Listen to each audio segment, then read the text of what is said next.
All right, so just have to. Okay, that's better. All right, so this is just so positive, so positive. I guess we'll start at the beginning, right? This Two of Swords here, and what I'm seeing here is, this is the moon in Libra. And that was a couple of readings back, right, that we had that new moon in Libra. And from what I remember, it seems like it was a pretty tough reading. You all have had a few pretty tough readings where you were kind of going through this dark night of the soul. And I feel like this is, you going within, going on that journey, finding that peace, right? Finding that connection with spirit, finding the balance, finding your truth, right? Which has led you here. And I can also see this as, even, I do see a bit of the election just because there is, and of course this goes for everybody, right? This momentum changer, which, yes, there's Aries, but it's just a part of all of it, right? This judgment, this rebirth, this wheel turning,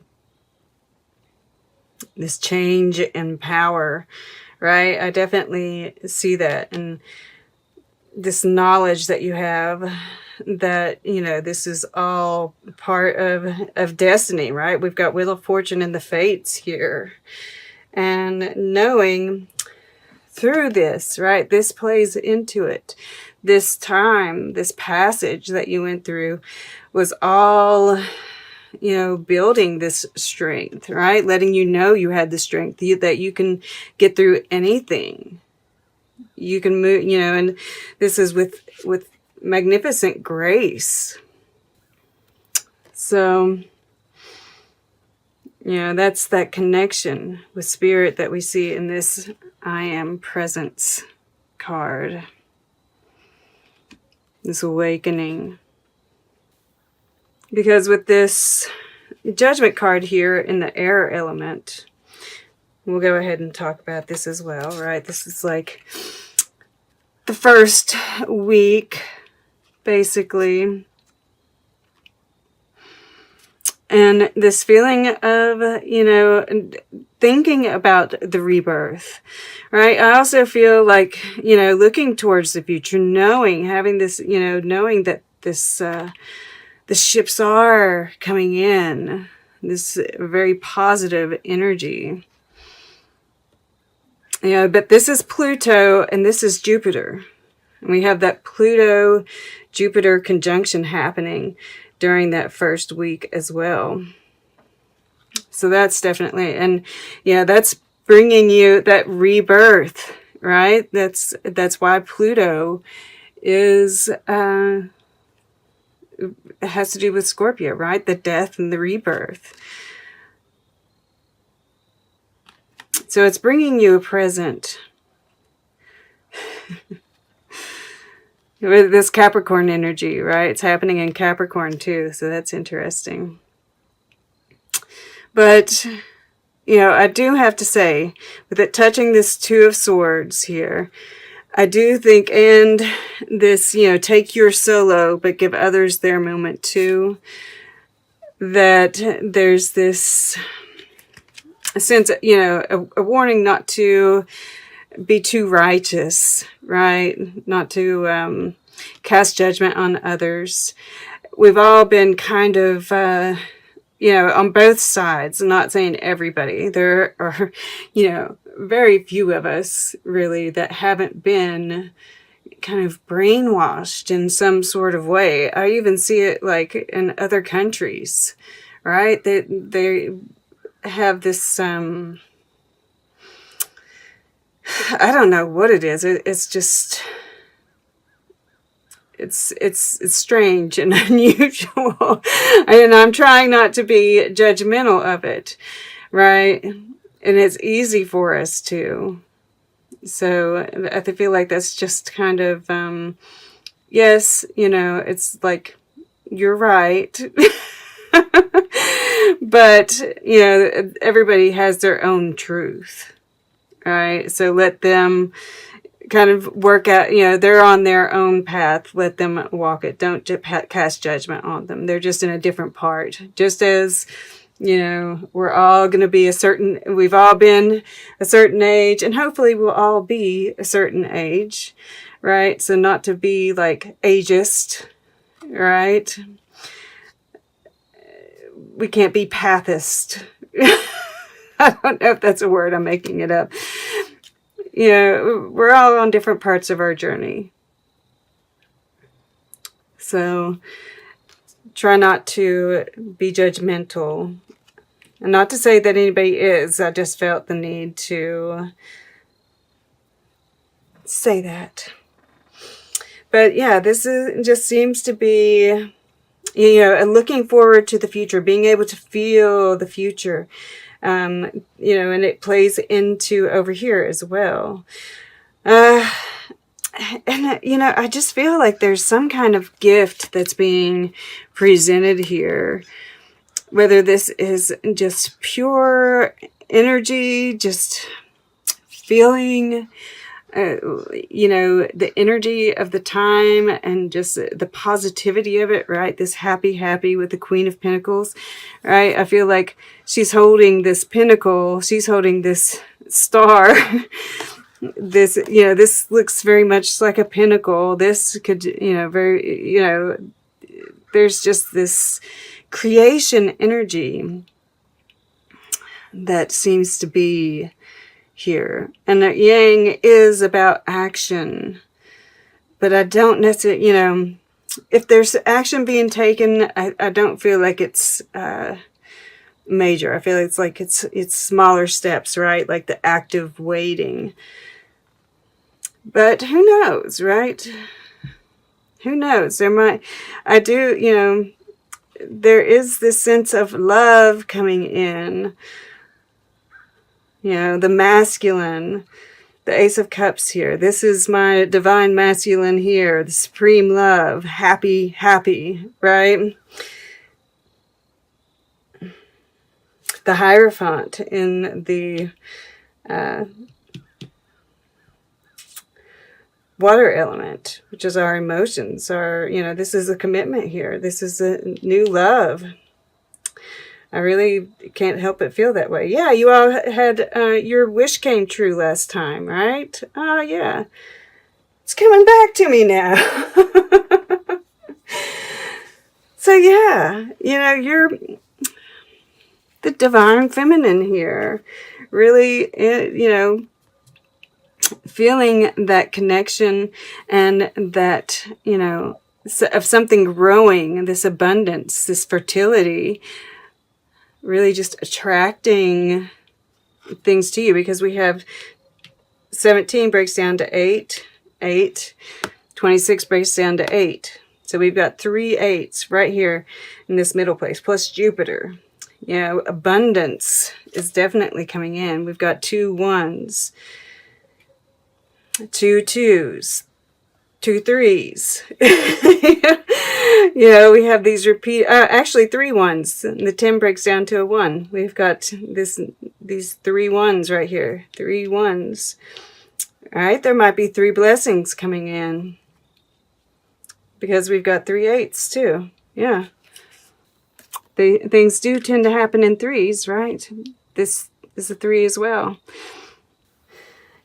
And yeah, I feel like with the fates being here, and I'm drawn to this, like, it looks like a vine growing with the stars on it, right? And he's got stars all around him, Marvin Gaye here. And the fates, this card is often about things being withheld from you. And, I get this not for you at the bottom of the deck. And I feel like this is just this understanding of why things happened the way they did, why things were withheld from you, right? The strength that built, and that things worked out better than you imagined that they would. And it's like this understanding that you're going to be taking forward as well. So yeah, this second week, I can't help but feel like there's some kind of commitment being made, some kind of, offer of love, right? This is your fire element, which is a very passionate love here. It could also be a creative project, right? We can have numerous things, but it feels like definitely the main part of this is love.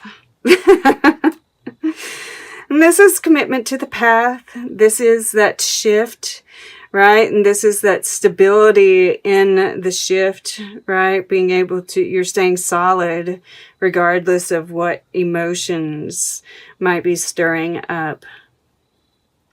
Connected with spirit, connected with your emotions, right? This strength card, just being fluid and working through whatever comes your way. You're just feeling solid. And then here in the future, I see, like I said, I see this as, this is the stuff that's producing fruit that you're happy with. And I actually see her kind of looking off into where we can't see, to something that doesn't align in her life anymore. All right? And she's like, you're going to have to go. I just feel like this is planning your future.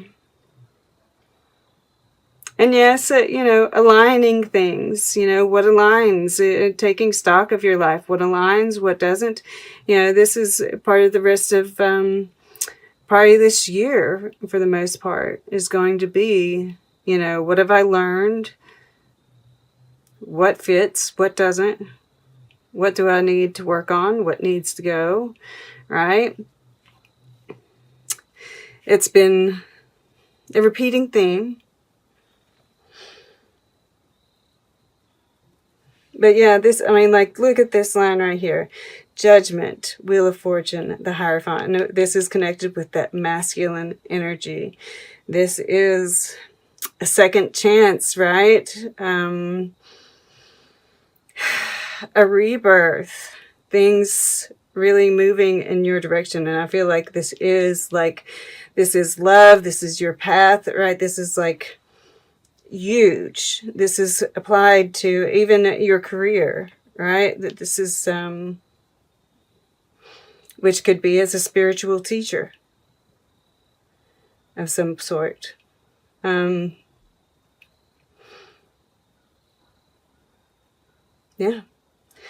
And then this is, this new beginning, this, knowing that ship is coming in, and whether this is just overflowing joy, love, a new love, which, I feel like for most of you is what this is.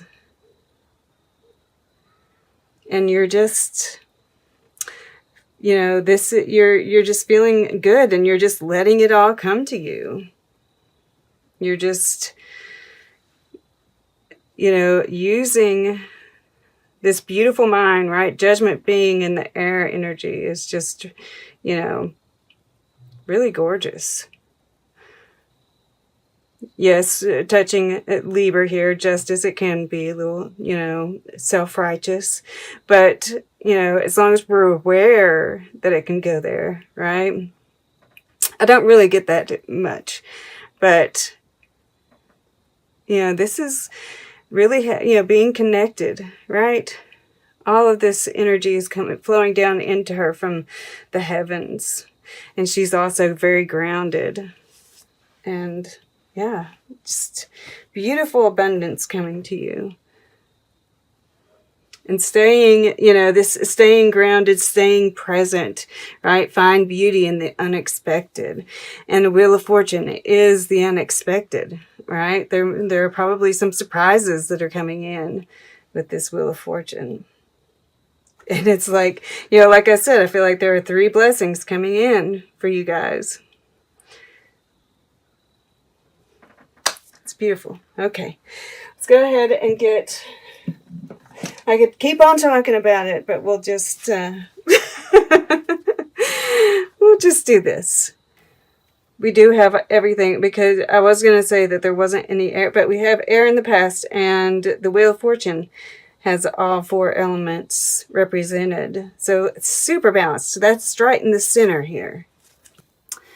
The final mysterious realm, that which scientists, in attempting to explain anomalies in their experiments on the structure of the universe, call dark matter. Another way to see it is that of the seed void, the artery into a different reality, at once nothingness and singularity. Dark matter is the unseen aspects of the cosmos that exist all around us and include a new force of nature, which is a good description of the devas themselves. Whilst encountering this ultimate strangeness may well create extreme fear and make us question all our certainties, it is a great teacher. Indeed, our certainties are often what keep us stuck in sleep mode. We have taken on certainties like armor, part of our different persona. It is only by dismantling these false selves that we can become our true selves, fully realized humans. This deva is not an end, rather it is a beginning. The deva of dark energy is the darkness of the birth canal, offering a passage through to the hidden side of existence, where worlds are seeded and birthed. If we allow ourselves to fall into this dark aorta in total trust, after a while, we will hear the heartbeat of the universe, or perhaps we may sense a new multiverse waiting to be born. And that's, right? This judgment with the Wheel of Fortune. Yeah. That's pretty crazy. And that's like it said, the false selves and all of that. I don't really feel like that's you all. I feel like that's the energy that's surrounding you, right? That's what's kind of permeating, and why I felt the need to talk about it, right? I feel like this could even come in through here, but I feel like as long as we're aware of it, which you are, obviously, we can, we'll be able to handle it and keeping that positive energy. So 37 is nebula. The deva of nebula consists of clouds of dust, gas, and plasma, an interstellar nursery for new stars and their planets, as well as a container for mature and dying stars. Each particle in this cloud is sentient, an integral part of the intelligence that creates the stars, planets, and all cosmic beings. When the deva of nebula appears, it often signifies a high level of consciousness, the ability to work with others in diversity and harmony to create an entirely new synthesis of ideas, creative forms, or whole systems. The deva of nebula utilizes every dust particle, every star, in its optimum position, the amalgamation of each contributing exponentially to the whole. Ultimately, then, the consciousness formed becomes something far greater than the sum of its parts.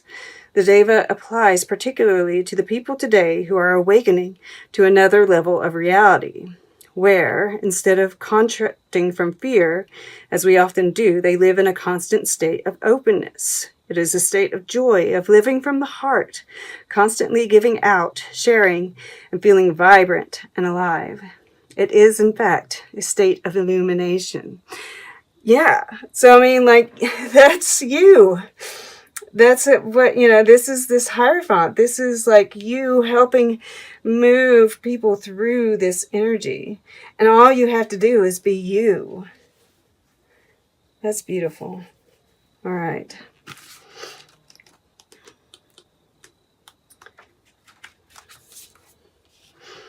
the void. And here's a little poem.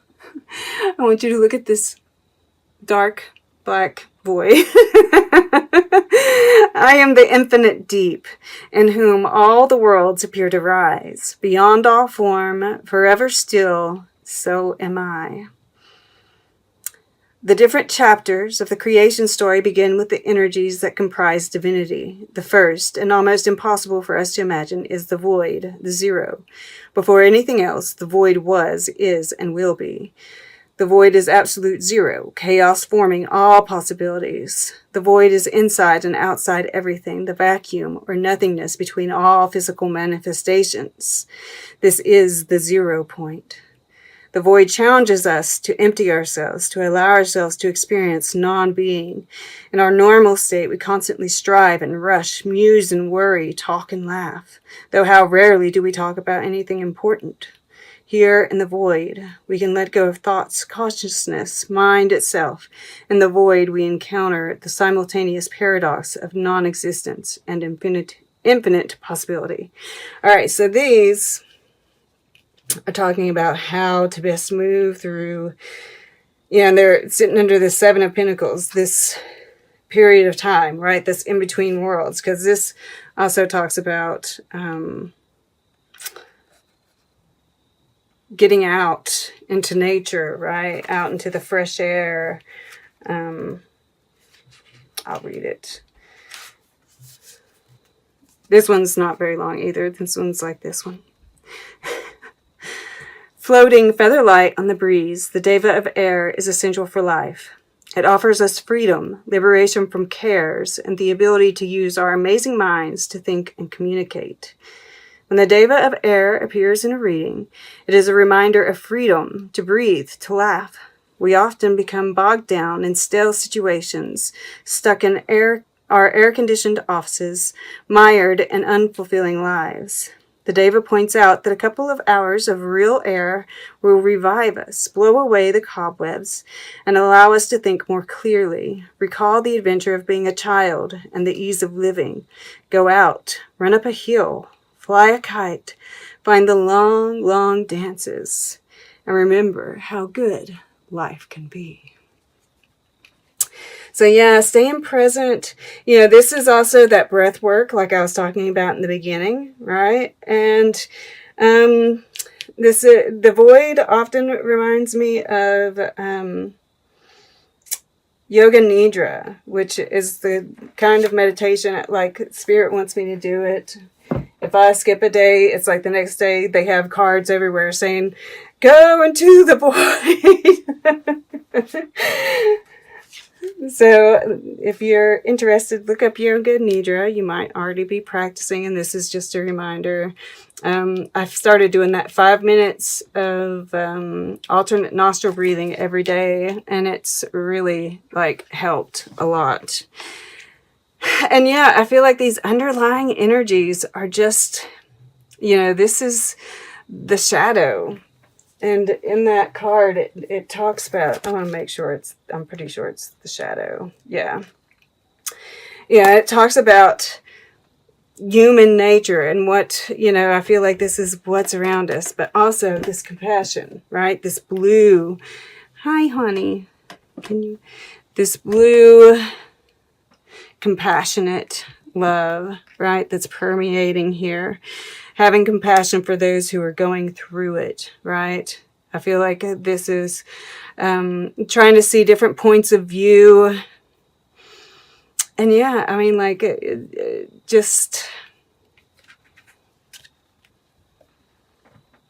knowing that things that aren't working out, at least not, they might just be not for right now, that all of it is leading to something better. There are probably some, this could be karma, this could be soul family, right? This could be just problems within the family, all of this happening.